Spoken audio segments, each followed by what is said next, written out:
So I'm here with an absolute superstar of entrepreneurship. Don't laugh. That is, I think, a fully appropriate title. So Joey Womack is the founder of Goody Nation. And, I don't know if anybody here has done any work with them before, but they are, part of a social impact community of entrepreneurship in Atlanta. And Joey is, I think, part coach, you have a lot of words to describe yourself. I think all of them very, very applicable, but part coach, part supervisor. In doing some work for Venture Lab, I spoke to maybe a dozen people who I said, who do I talk to next? Every single one of them said Joey Womack. So it's an absolute pleasure to be talking with him here today. Aside from Goody Nation, Joey's been involved with a lot of different organizations as well, founder of Digital Guest List when you were an MBA student down in Florida, and then also Amplify for Good. And so we'll dive into some of that today, hopefully, and get to talk a little bit about your story. But it's your introduction. Anything you wanted to add to that? No, thank you. That's a lot. So quick disclaimer: if it feels a little bit different while we're standing up, it's me. So it's not them, it's me. So for the past 15 or so months, I've been standing up while taking meetings. Christmas 2020, I bought a standing desk, and I made a policy to try to get in better shape at least. And not sure if it worked, but at least I'm standing up to take meetings. So it's kind of difficult for me now to sit down and talk, and I've got to retrain my brain. So hopefully it doesn't come across as too That's fine. I kind of like this. This feels very dynamic. Cool. But okay, so let's get started. I wanted to start off with a little bit of talk about your story, and start from a broad perspective. So, we know that you are involved in entrepreneurship, social impact. What got you kicked down that journey? Long story. I mean, I think, so for me, I'm kind of a natural convener of people, community builder, storyteller, and ecosystem builder. And so really I get it from my parents, quite honestly. My father, so I'm originally from Alabama, Mobile. My father grew up in a neighborhood called Africatown, which is where the last slaves that came to the U.S. eventually settled and built a community. My mother is from Montgomery, Alabama, right around the corner from MLK when he lived in the city. But for me, and so going to my grandparents' house, I always felt this spirit of impact in the air. It's kind of a difficult thing to kind of describe, but you just kind of felt it. And I was that kid growing up that organized all the football and basketball games in the neighborhood. Had no intention about becoming an entrepreneur, but I knew how to have a vision, make it come to reality by convening people. And so I have a kind of a track record of it now. So my second year in school at Florida A&M is when I'm not going to say what I did. Just know that it is technically probably legal, maybe a little bit slightly unethical, but I made some money my sophomore year in college. It's legal. It was legal. I don't think I would get sued, but I definitely wouldn't go to jail for it. But I made some money my sophomore year. The fall of my sophomore year, my stepbrother told me afterward that your life will never be the same. I think it's the combination of having the vision, bringing it to life, and then having people pay you for it is something that he knew that is a feeling that you'll never forget. And I can go a little bit into my story later. I started my first website about a year later, my first actual startup about a year and a half after that, and then kind of the rest is history. Okay. Yeah, I love that. I love that statement about being a connector is kind of pathway into internship. I follow you on LinkedIn, and I saw this quote that you posted a little while back, which was surround yourself with momentum because we need to rebel against our own limits. And I think that was a really interesting perspective that you brought. So going back to that point, starting off with your first venture and looking forward into what it turned into, right? Goody Nation is kind of this social impact juggernaut. How did you transition from doing, event registration and connecting people that way into what it eventually became, Goody Nation and social impact connections? Yeah, I mean, I think I should probably just tell the story about how they all came to be. Sure. Yeah. And the short version is being obedient to the voice I think we all hear on the end. That's the super short version. So my first company actually is almost 20 years ago at the date when I had the idea, or a little bit of rebellion. So going even a step back further, Summer 2001, I was on internship in Detroit with amounts of Ford. MBA internship. While there, I saw this guy had a Yahoo group. Again, obviously dating myself. A Yahoo group about events that will go on in the city of Detroit. He would send out an email and say, for the first 5-10 people, if you respond back, I'll get you free tickets to the Wu-Tang concert, the Mary J. Blige concert, or something like that. I thought that, you know what, we can do this back in Tallahassee for the fraternity that I was in, because I was over events. Long story short, I went back to school, presented the idea to fraternity. Like, guys, listen, great idea. We get an email group and we offer some, few free passes, but we get 5,000-6,000 students signed up. More people will come to our events. They were like, bad idea. And I was like, you are some idiots. So in true kind of rebellion form, like entrepreneur form,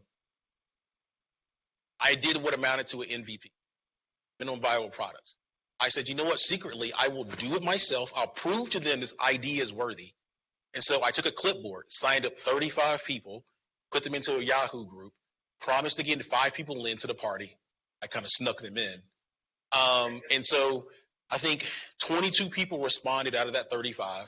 I snuck 5 people in. 17 people came out and paid money to attend the event. I thought it was a great ROI.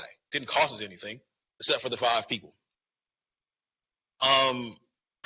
Presented the idea 2 days later at the next chapter meeting with all the evidence. They said, bad idea.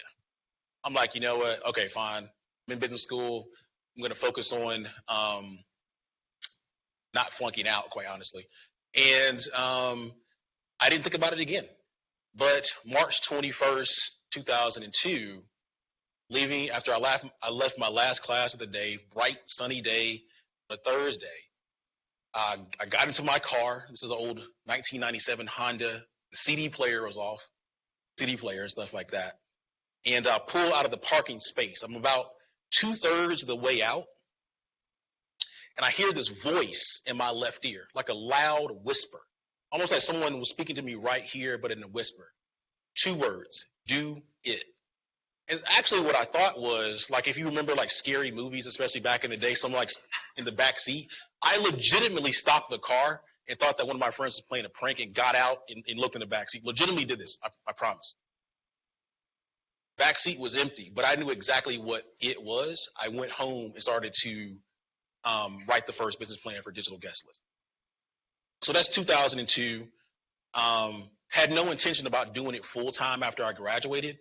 I graduated in spring 2003, somewhat of a recession back then, if you're not familiar, 9/11, .com bust and stuff like that. So I spent time that year launching the company, and the reality is that I didn't spend enough time interviewing for a job. Graduation comes, no job. I legitimately start crying because I didn't have a job. Sacrificed all this time, middle school, high school, college, like getting good grades, no job. Tried to get a job in Tallahassee, like for the government. They said I was too qualified because I had all these internships.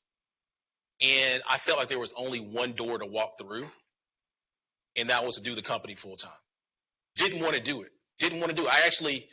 So again, dating myself. I actually went to Blockbuster, rented a bunch of movies and some video games, and then for a week thought about this decision, made the decision to do it full time after doing a lot of soul searching. So I know it's a super long way of answering your question. I'm not through, by the way. That's okay. But it is this feeling. And so I walked through that door, kept on working on the company, eventually built it top 5 in the industry. So here's an interesting thing. I had raised a little bit of money from family and friends as we pivoted to like true technology.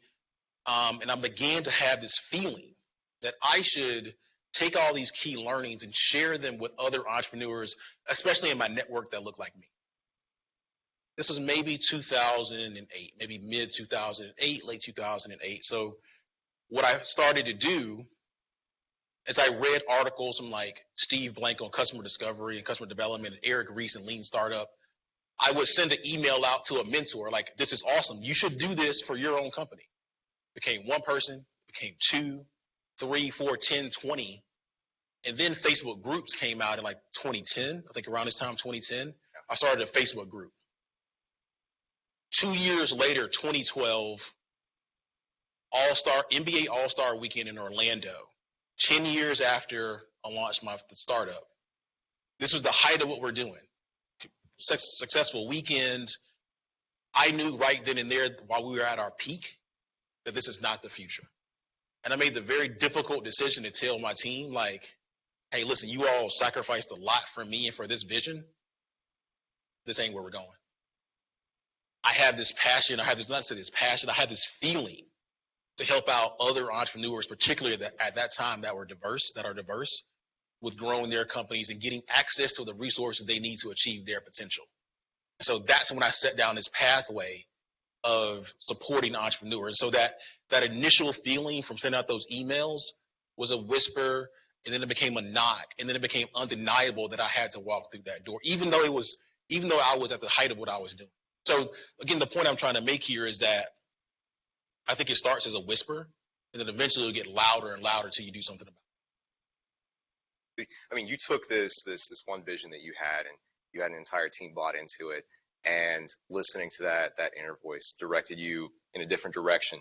How did you, I mean, that's a difficult decision to make, right? Is listening to that inner voice that says, do something radically different, rebel against what you're doing now. How did your team take it? How did you get your team to follow that direction? The short answer is I didn't. Yeah. I mean, the team that I have now and the people I work with for the past 10 or so years is different.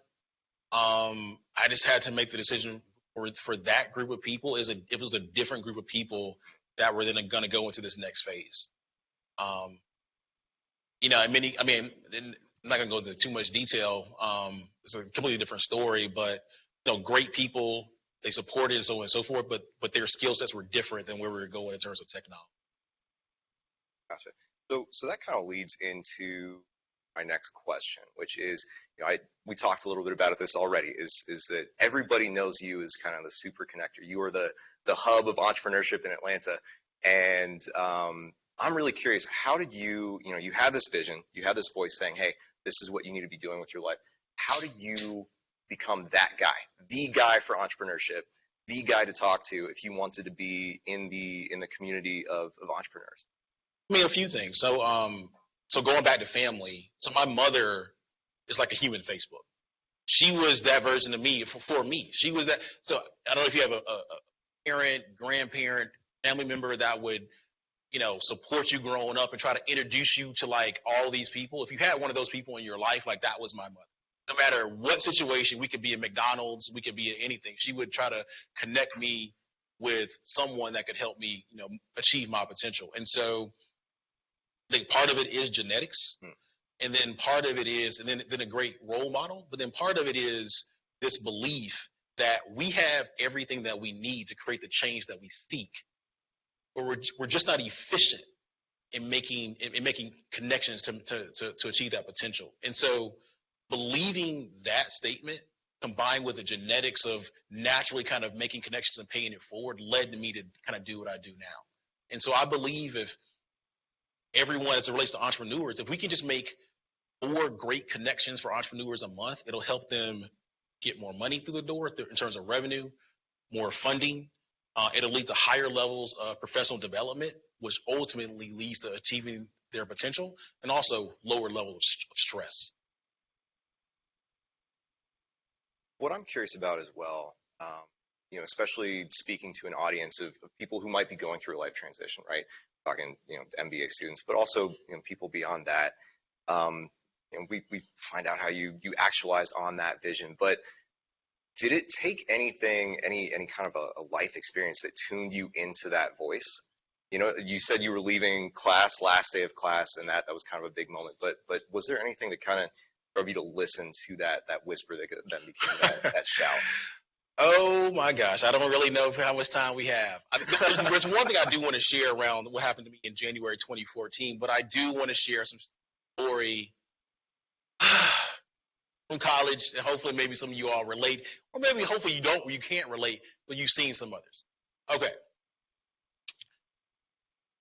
In 1996, again, really dating myself. I'm going into my summer 1996. I'm going into my senior year of high school, And through my mother's connections, I got a chance to go to Tuskegee University. They had a summer program, 30 top engineering or students, black students in high school that wanted to major in engineering in college. Tuskegee University has a good engineering program. They paid us like $1,000 for the summer. We stayed on campus. My cousin was home from college and his friends were home. And so I was like, yes, let's do this. And so a few things happened that summer. One, they also assigned us to a college professor who would do like a summer project. Took this professor for the summer and then work on something. And I know I think your major is mechanical engineering. You got it. All right. So the professor asked, he says, Joey, what major do you want to major in? What type of engineering do you want to major in college? Now, at this point, I knew I wanted to major in business, but my mom got me into the program. I mean, I got in there on merit, but she also made some super connections. And I was thinking, like, in my mind, like, real time, what is this engineering I could tell him? I was thinking I'm going to say mechanical, say mechanical. And then something in my mind said, you know what? Tell him the truth, Joey. Now, I'm also thinking if I tell him the truth, perhaps I get kicked out of the program. Now, I had never had a job before, so $1,000, especially back then, was a lot of money for a 17-year-old. But I told him the truth. I listened to the voice. I said, you know what, dude? I'm just here to get paid and to be around girls for the summer. That's my truth. He's like, okay, cool. I'll teach you how to build websites. And that's how I got in tech. So I didn't have a computer growing up. Relatively, middle-class household, but didn't have a computer, not at home or anything like that. No access to the internet at home either. And so he taught me how to build websites. And my project that summer was building a website. All right. Also, that summer, one of my cousin's friends was he's a guy, very smart guy. He's a dentist, but he was known to kind of embellish some. And so we were talking one time, a group of us, and he says he's trying to figure out what his next steps in life are going to be. Again, I think he's a freshman in college at the time. And he says, I promise you this. He's so again, we're in Tuskegee, Alabama, like in the country.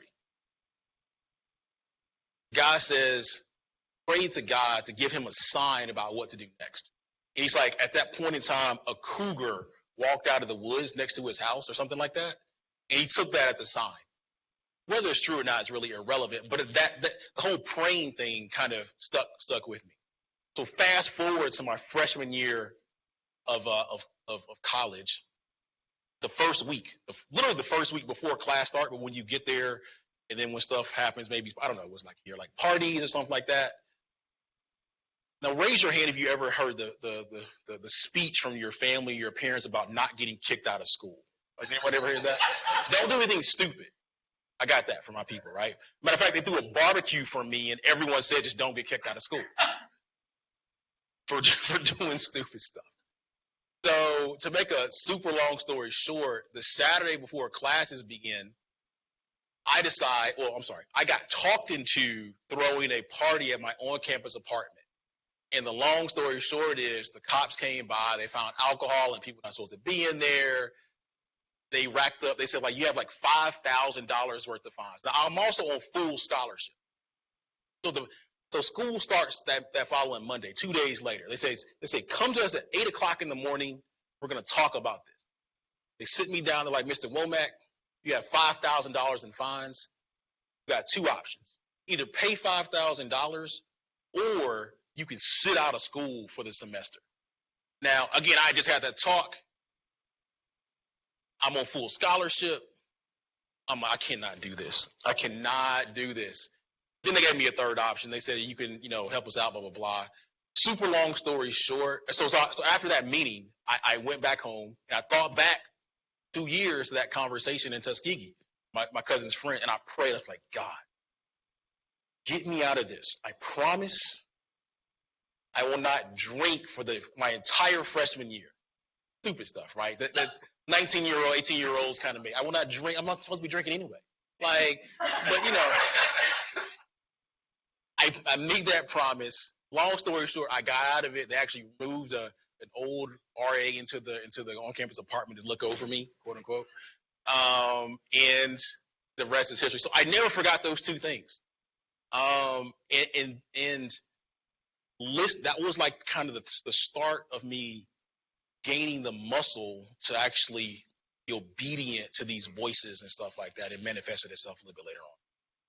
Or into those experiences kind of develop that trust that, hey, this voice knows what it's talking Trust, obedience, trust in a higher power, trust in myself, trust in the evidence that things I had done in the past would actually come to fruition. If you don't mind, I can actually give some tactical advice in terms of finding purpose and stuff like that. I would love that. That was going to be my very next question, is developing that purpose, because I think, a lot of people here might be interested in that. I know I'm personally interested in is how you find that. And please. Okay, so January 2014 comes. So December 2013, I come up with this idea to use hackathons to help nonprofits. That's part of my transition from being just a traditional entrepreneur to serving the community. It's part of the transition. And so I get into this program called the Hive Global Leaders Program, the first ever cohort. It's out in San Francisco during MLK weekend at the change.org offices. And, getting 30 people all over the world who want to make an impact. And so the first day, the founder of the program, Ryan Alice, says, how can we impact change for 1 billion people? Now I'm looking around the room. There's a person there that was on the same swim team as Michael Phelps, who won a gold medal. I mean, like come on, like top of the world. My roommate there was from India, was maybe 30 years old at the time, decently high-ranking official, and his aspiration was to be the prime minister one day, like legitimately. There's another young lady there whose father was a high-ranking official from Nepal, think like cabinet level, and wanted to become the first woman prime minister in Nepal one day. Like, people legitimately had world-changing dreams. And at that time, I'm living by the old Braves Stadium, thinking about how to use hackathons to help nonprofits in Atlanta. So that Saturday morning, he gave us this charge. By Monday, MLK Day, I had shifted the mission a little bit to have this goal to help 1 billion people by the year 2039. And so here's how it started to happen. They gave us part of the reason. Here's part of how it happened. They gave us 2 exercises. One is called Souls Around a Campfire. Has anyone ever heard about this? So here's how it goes. Now, suspend belief a little bit, but imagine it was like you and 4 other people. You were a soul, so you don't have a body. You're a soul sitting around a campfire in outer space. Again, suspend reality. But here's the thing. Your only wish is to go to Earth and inhabit a body. It's what you truly want to do. But 2 things. 1, you cannot control what body you inhabit. And then 2, before you can go to Earth and inhabit a body, all 5 of you have to agree on a set of rules in which to live by. So that gets you thinking about, well, if I don't like X, well, what if I inhabit X body? Right? And so that started to expand my mindset about what's fair, what's just, stuff like that. The other thing is an exercise called empathy circles. I don't know if anybody's ever heard of these before. So you start to draw a circle around, or lines around, the type of people that you're around. So you start with your family. You ask the question, how can I have empathy for everyone, or can I have empathy for everyone in my family? If you say yes, cool. Well, what about your neighborhood? Can you have empathy for everyone in your neighborhood? If you can do that, perhaps you say everyone in your ethnic group or gender group or something like that. If you can say yes, then you expand out to the nation. Can I have empathy for every single person in the United States of America? If you can say yes, you then expand it to the world. Can I have empathy for every single human being on planet Earth? And if you can say yes to that, then you expand it to potential other beings outside of Earth. Can you, if there were an extraterrestrial being that would come to Earth, do you believe truly that you could have empathy for that being?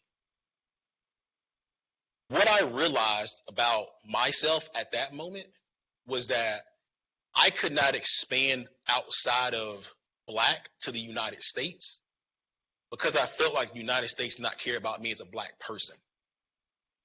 And then once I made that, once I discovered that, I actually said it out in the group, like the other 29 people, which took a lot of courage. At that moment, it freed me up to be able to have empathy for everybody in the world. So, tactically, I can say to you all to kind of think about that as well. Think about those souls around a campfire exercise.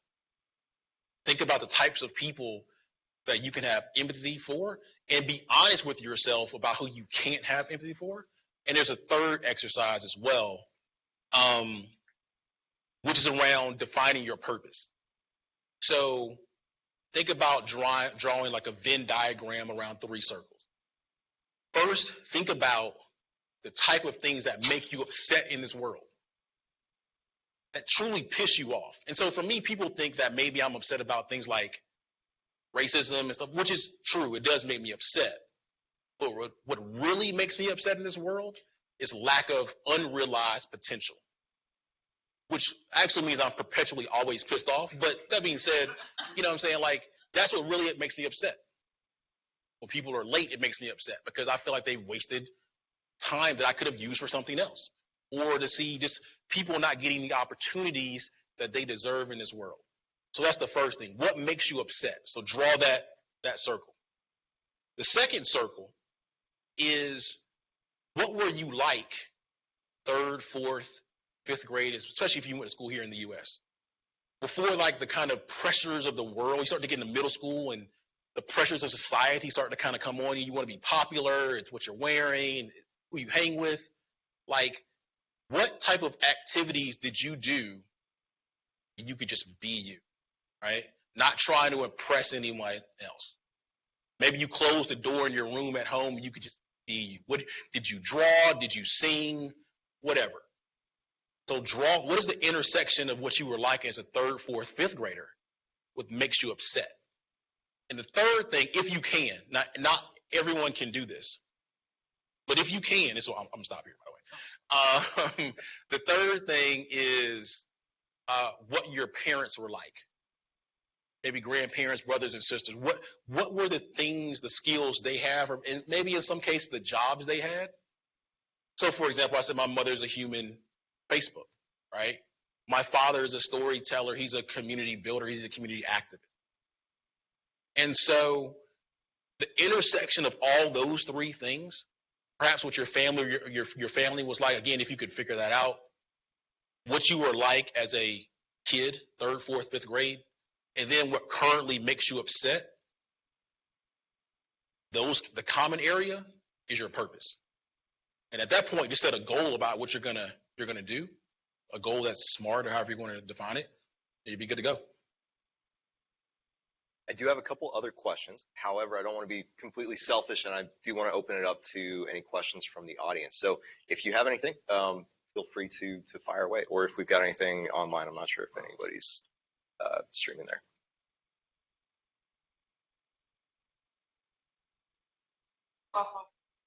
Fraternity were you in, and they ever come back and go, dude, you were right?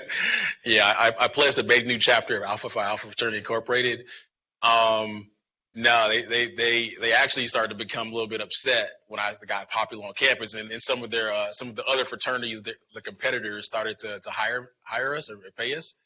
They started to get a little bit upset. It actually caused a little bit of drama. But you're always more famous outside of your home.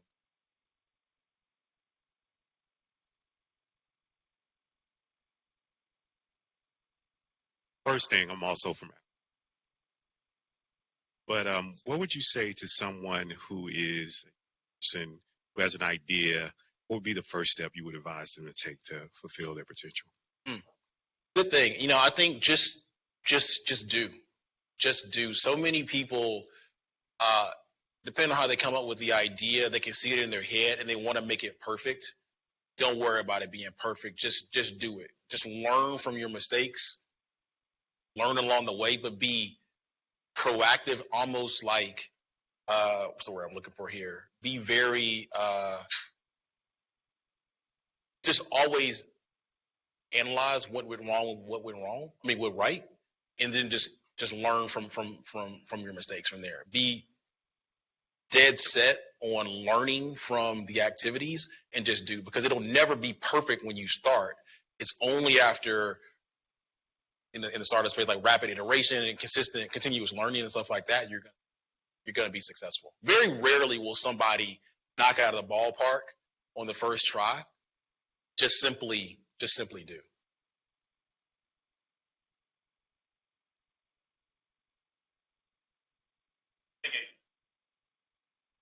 Got a loud voice. Unity aspect, that is amazing. Top two.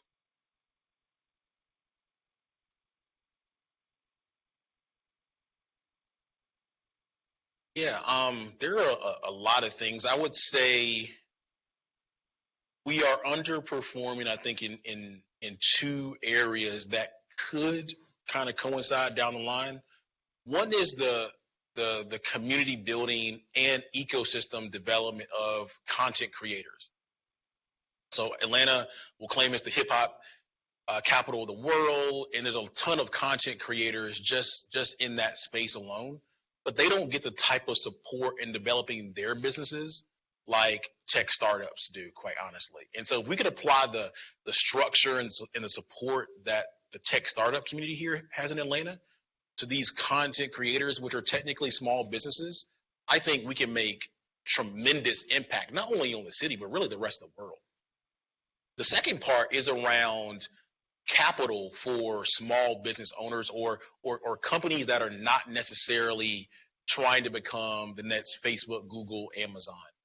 And so through the lens of social entrepreneurship, there are tons of companies that are doing great in the world. Perhaps they leverage technology. But if we're being honest, they may not give unicorn type returns to their investors. But especially in Atlanta, there's very little capital pathways for them, right? So we start thinking about alternative sources of capital for, let's just say, non-unicorns, whether they're in social impact or whether they're traditional small business content creation. I think it's a space that Atlanta can own. And you see firms like Collab Capital, my good friends over there with their space agreement, I think is an opportunity to serve as a model for the rest of the city in providing capital for these type of entrepreneurs. And until, like, I think that the middle, like entrepreneurs in the middle are supported like everyone else, city will never achieve its potential. I've got a pair of questions. I'm a dad, which are beginning of your venture, what was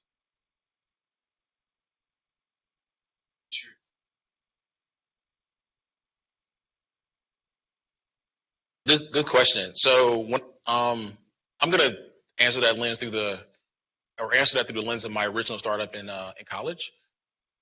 So when I first started, the goal was to serve just Tallahassee, and it was the web. So immediately we started getting interest from like Miami, Atlanta, New York, Los Angeles. I didn't really know what to do, so I just kind of had these users sitting there over in the corner, and eventually would kind of service them. But the vision was to go from one market to another market. And eventually we did expand to Chicago, Minneapolis, Atlanta, New York, and especially event weekends. Matter of fact, about 2 weeks ago, I went on the Wayback Machine and looked at some of the stuff is actually still up. I found that you'll start to see, I made announcements within that first year of hiring team members in a few other cities. I'm sorry, what was the first part of the question? what were some successful marketing projects? Okay, so this will go under the lens of influencer marketing. It's probably not necessarily like what think about when they ask the question. But another interesting thing, when I was on campus, I was actually the first ever, what amounts to, it was called a student brand manager for Red Bull, but it was basically influencer marketing. My job was they would pay me that I wouldn't drive the the cars, they would just give me a refrigerator. They would give me X amount of cases of Red Bull a month, pay me a monthly salary. And every time I saw someone popular who was looking tired or something like that, or were studying, I would just give them a free can of Red Bull. Right. And so through that lens, when I finally started to start my company, I turned down an internship the summer before launching with JP Morgan overseas in England, and stayed in Tallahassee to work on the company, right? So summertime, college town, if you're not familiar, can be very lonely. There's not a lot of people there. And so I knew that I needed to get the word out amongst people who were popular, who either attended events or put on events. And so I lived in a small house with 2 other roommates, like many college students do. So during the summer, I organized a midnight breakfast. And I invited all these popular people that attended events and put on events, and I literally cooked them breakfast. And the only way they found out about it was through the email list. And so I emailed them the directions, was going to happen. They had to basically RSVP back to me using what amounted to an MVP. They came over the house. It was awesome. People were talking about it all summer. But what they did not know at the time, when I would come back to them about a month. Actually, while they were there, I kind of like, okay, we also had some other drinks as well. So it's midnight, breakfast food and a few drinks, and talking to them about this concept about digital guest list. And they were like, yeah, that sounds great.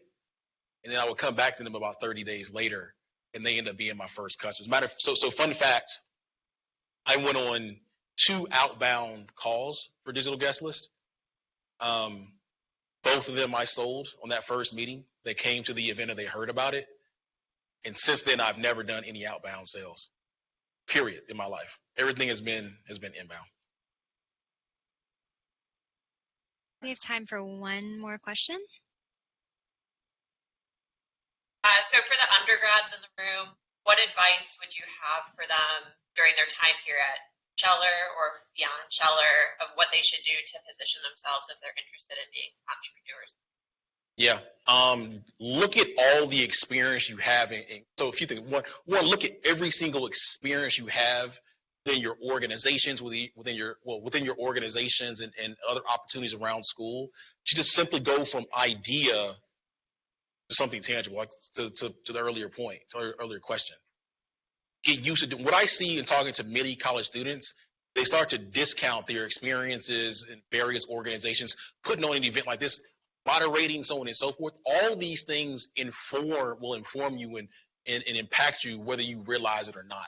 Will never discount your experiences, because the reality for me is, in addition to doing a few other like official ventures, I also, from my fraternity, organized our highest grossing, especially at the time, event. And so I had experience of consistently making stuff happen. And then when it came time to do my own thing, I just leveraged those experiences. So never discount your experiences, whether you think they have anything to do with it or not. The second thing I would say is try to be efficient in terms of like the time you have in your classwork. So for example, I was talking to a college student up at Boston College on Saturday. He has this interesting idea around finance and crypto and credit union, so on and so forth, and stuff. Like, how are you balancing your time? And he was basically like, I'm not doing a good job at it. Like, I'm looking to raise like $1 million in venture capital, have all this interest. And I'm like, okay, parents still want him to graduate, so on and so forth. I'm like, okay, here's what I did when I was in school so long a time ago. I used my startup and applied that to every single class that I was in order to be efficient. So if I was ever given a class project, let's say I'm making this up, like in English, I would write about the problem in which I was solving. If it was a marketing class, I would work on a marketing project for the startup. So I became super efficient in doing the class projects. And one, because you're super passionate about what you're working on, you're just going to put all your effort into it, and you'll probably do really, really well. And then two, it also gives a excuse for you to then go to your professors and do one-on-ones with them to learn more about the topic, which cheat code, Eric, it actually makes them like you more, which probably will only, lead to higher grades and stuff like that. Like educators, and my mother now works for a college, and her sisters are educators. My grandmother's an educator, and a few others. And I feel like I'm an educator. I feel like when educators know that as a student you're taking in what they're teaching you, and it has an impact on your life, and their efforts have a true impact on your life. The short answer is they're going to like you even more, which as a student just means you probably have higher grades is what it boils down to. And then additional opportunity. So, hopefully that was helpful. One last thing I want to ask is if people are interested in Goody Nation and helping you with your 2039 goal, how do they get involved?